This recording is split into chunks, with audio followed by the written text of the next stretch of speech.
Hello all.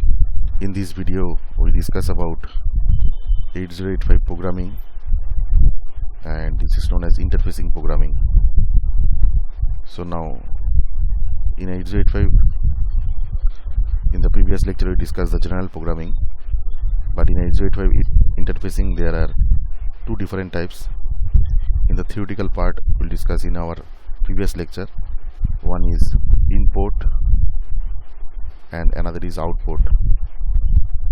So using input we can read the data from the corresponding input device, and using output we can transfer the data or write the data to the output port device.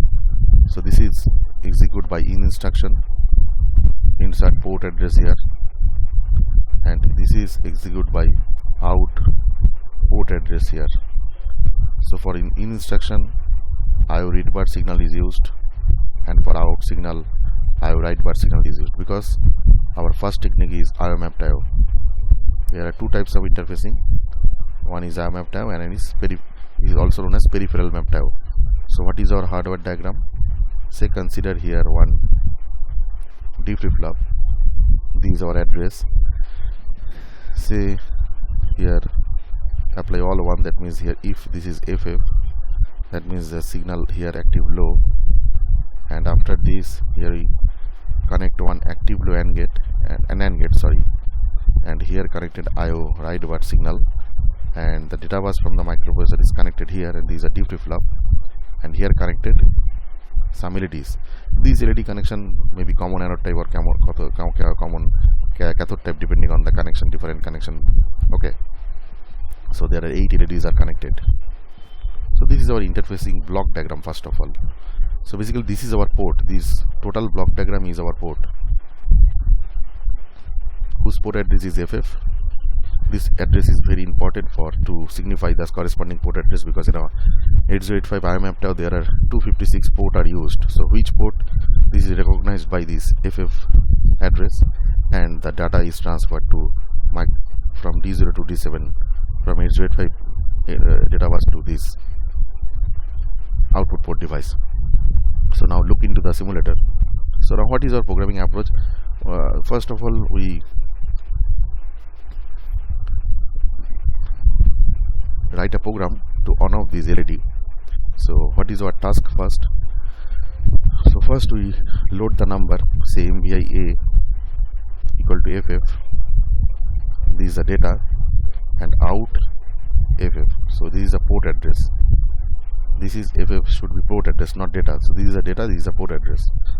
Now after some delay program is called, and again MVI A, 00, that means this is a data, and again out FF, that means send to the port address FF, and again call delay, and after this the program is repeated infinite times. So that's why we here jump is used. So this delay subroutine is basically using register pair LXI H, FF, or this FF value is changing for different types of delay generation. Then DCXH the value. In the previous video we discussed about the delay programming, so in this video I will not discuss thoroughly of this programming method.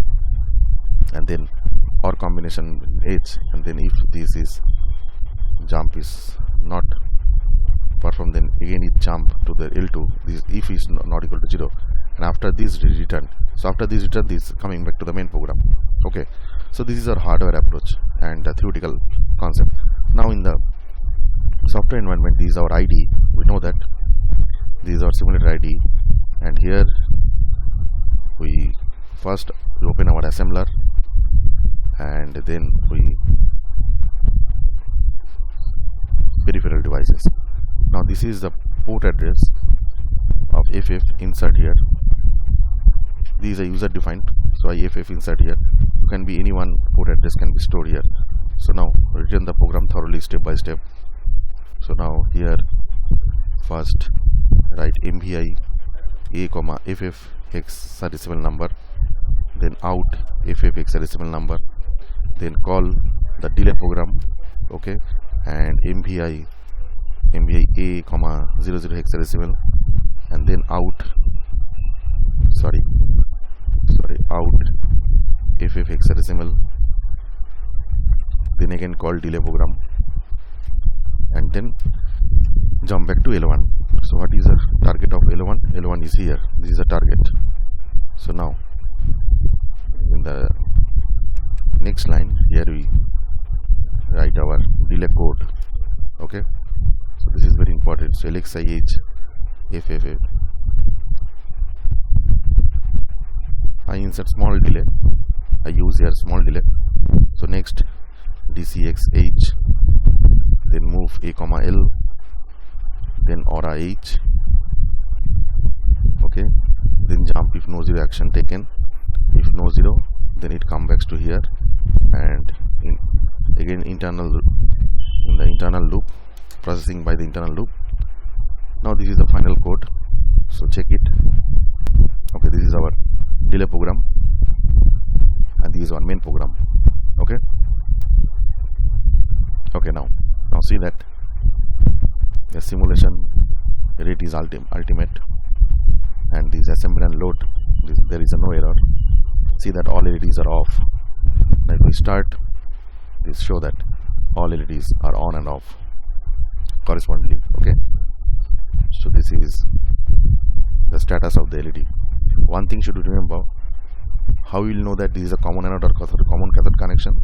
So there have some process. So what is the process? First assembly and load, then start. Before starting, these are step by step, and then start. Now see that what is accumulator content? FF, and now out FF. Now see that. So when we transfer the value FF, this is the data and this is the address.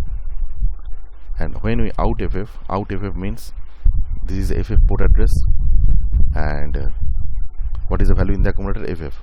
So this FF values comes here, so all LED is blown. So if LED is a common anode connection, this is not a possible.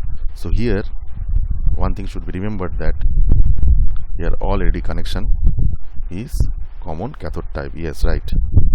That means it is a grounded, not connected to the plus VC. Okay, so that's why these LEDs are glowing first. Now see that after step by step simulation. Now this is in the loop. Okay, until the value of H. Now see that this is A equal to 9 until the value is getting 0. This loop is internally repeated. Now see that A equal to 3. Now this loop is again running. Now when this is see here, this is very important. Now this return, because this jump if no zero condition is false, so now the return is executed. Now it come back to the main program. Okay, now this come back to the main program. And what is the accumulator value? First transfer 0 0, and now out FF. So out FF means all LED will be off. Now see that, is it okay or not? Okay, now see that, and again see that this is in a loop, and now accumulator value, see that this is a C, B, because we initialize F value. Okay, now see that accumulator value is again come back to 0. This is a step by step procedure by which students, you can recognize your programming steps and every steps, and again it's come back to jump, and again from the starting location. See that the starting location. Now again this on. So this is a very interesting program of IO port or peripheral port. So here in this Ocean software, there are 4 ports are initialized at one time. So this is the port address set here. Okay, so now if we used another port, say for example this code is copy here, and say example for this is for another port is used here. Say this is a port address FE. Just to consider this is a FE. So now what will do that? Now what do you see there? Now this is another code is same. Now this is on and enter the port FE. Okay, now this is the port address of FE. Okay, this this is FE. Now insert this value. This is FE and this is FF and this is FE. Now when we simulate, before simulation, we extremely ultimate and extremely sorry, this is the first assemble and load first, and then with the simulation running. Okay, now see that individual port is on and off depending on the code pattern. This is one toggling, this is toggling. Now this port is toggling. The two port action, the two port is okay. This is very, very interesting. Okay, now see that. And after this, the program is infinite because here jump loop is here, so that's why program is not stopping here. So now here, what is the modification of this hardware? So here we used another port of FE, that means all are 1, and this bit equal to them, that means the port address equal to FE, because 1111 0. So now again it's connected to another NAND gate. These IO read bar coming from the same signal, and here connected another D flip flop, and these output connected to LED, and these are data bus D0 to D7. So basically in a hardware it's look like this structure. So there is a lots of difference between the simulation and the hardware. That's why, because in the simulation you can't see the actual hardware diagram. So there is a simulation and the GUI environment. In this GUI you can realize your port addressing or port the data sending to the port, corresponding port. So this is a tutorial about how IO is programming is studied using 8085 by this 8085 simulator ID. Okay, that's all for today.